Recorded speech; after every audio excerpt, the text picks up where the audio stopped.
Assalamualaikum warahmatullahi wabarakatuh. Ini saya akan memaparkan materi tentang kaidah amar. Langsung saja ke materinya.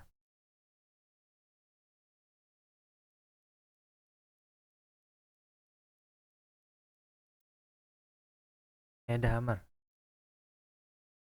Eh, Pengertian kaidah amar menurut bahasa artinya perintah, sedangkan menurut istilah amar adalah tuntutan melakukan pekerjaan dari yang lebih tinggi ke yang lebih rendah kedudukannya. Maksudnya yang lebih tinggi di sini kedudukannya adalah Allah Subhanahu wa taala dan yang lebih rendah kedudukannya adalah manusia atau mukallaf. Nah, jadi amar itu adalah perintah Allah Subhanahu wa taala yang harus dilakukan oleh mukallaf untuk mengerjakannya. Perintah-perintah Allah Subhanahu wa taala itu terdapat dalam Al-Qur'an juga Al-Hadis. Menurut Khalid Abdurrahman, amar merupakan kata yang menunjukkan untuk melakukan apa yang diperintahkan dari arah yang lebih tinggi kepada yang lebih rendah. Papan yang lebih tinggi ini kedudukannya dalam Allah sebagai pemberi perintah, sedangkan yang lebih rendah kedudukannya adalah makhluk. Lanjut ke itu bentuk sigot atau lafaz. Nah, untuk sigot atau lafaz amar itu dibagi banyak ya, cuma saya ngambil sedikit saja di antaranya sebagai berikut. Yang pertama adalah fiil amar atau kata kerja bentuk perintah. Contohnya pada lafaz hakimu. Nah, hakimu di sini berarti dirikanlah. Jadi fiilnya tadi alif tadi menjadi hakimu itu dirikan. Kedua adalah mudore. Nah, fiil mudore dalam lafaz amar itu didahului huruf lam, lam amar. Contoh pada lafaz wal takun. Pada firman Allah pada ayat surah Al-Imran itu ada walakunu minkum mati iduu naida wair. Nah, yang artinya dan hendaklah diantara kamu golongan umat yang menyuruh kepada kebaikan. Dua adalah masdar pengganti fiil. Nah, ada masdar pengganti fiil, contohnya itu pada lafaz pada firman Allah yang berbunyi pada surat Al-Isra 3 mobil walidaini ihsana, yaitu dan berbuat baiklah pada ibu bapakmu dengan sebagian. uh, yang keempat adalah kalam bermakna berita. Ini pada firman Allah pada surat Al-Baqarah ayat 28 berbunyi bismillahirrahmanirrahim wal mutallaqatu yatarabbasna bi anfusihinna salasaku. Ya, yang artinya wanita-wanita yang talak hendaklah menahan diri atau 3 kali kurun. Kemudian yang terakhir dari bentuk sigat atau lafaz amar itu lafaz-lafaz yang bermakna perintah. Contohnya pada firman Allah Subhanahu wa taala pada Al-Baqarah ayat 183 yang berbunyi ya ayyuhalladzina amanu kutiba alaikumusiyam kama kutiba alal ladzina min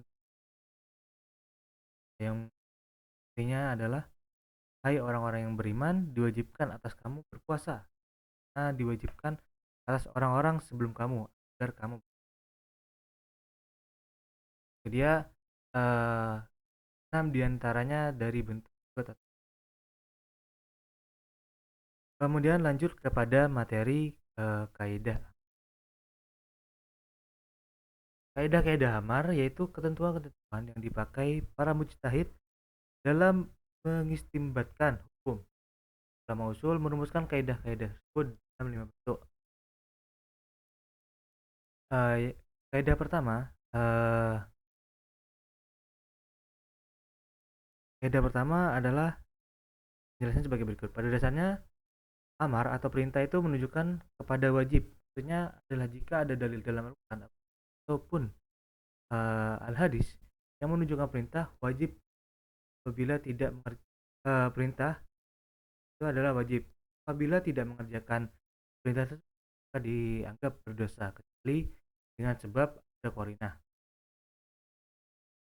Eh, Ada contohnya ya. Dalam kaidah pertama yaitu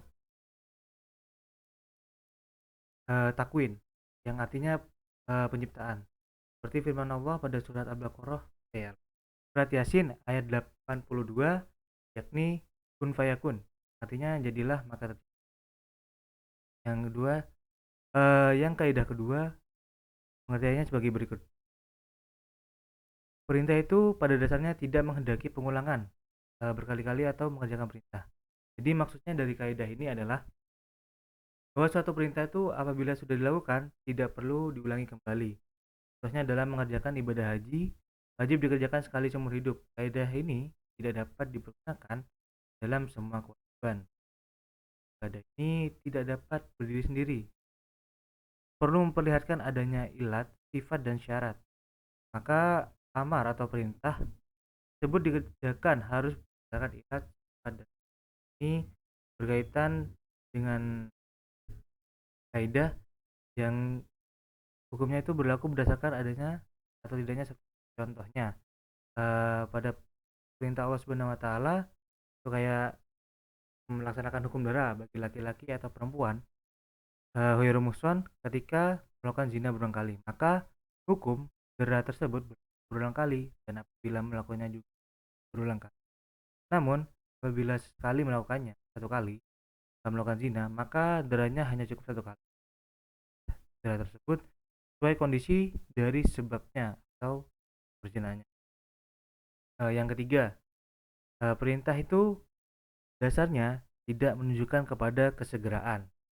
Itu dari ini adalah sesungguhnya perintah akan sesuatu tidak harus segera dilakukan, sebab melaksanakan perintah itu tidak terletak pada kesegeraannya, namun berdasarkan pada kesempurnaan dan juga kesiapan untuk melakukannya. Tidak dilihat juga dari penghususan waktu pelaksanaan. Contohnya, perintah untuk melaksanakan ibadah haji. Nah, melaksanakan ibadah haji itu tidak perlu segera dilaksanakan, tapi menunggu kemampuan dan juga kesanggupan seorang hamba untuk. Yang keempat adalah perintah terhadap suatu perbuatan.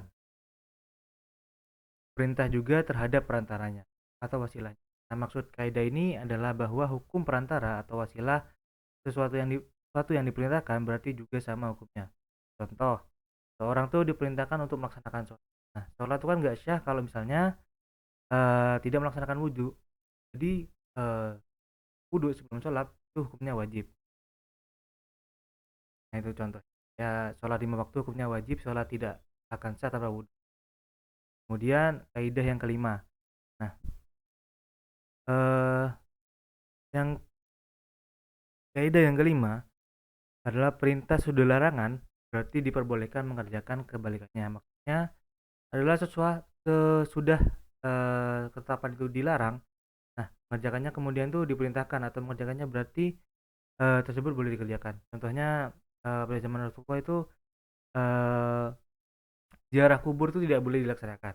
Tapi sekarang menurut para ulama ziarah kubur boleh. Seperti itu contohnya dari sudah larangan berarti diperbolehkan mengerjakan kebalikan. Sekian pemaparan materi dari saya. Bila ada yang ingin ditanyakan, silakan berkomen di bawah. Kurang lebih, Assalamualaikum warahmatullahi wabarakatuh.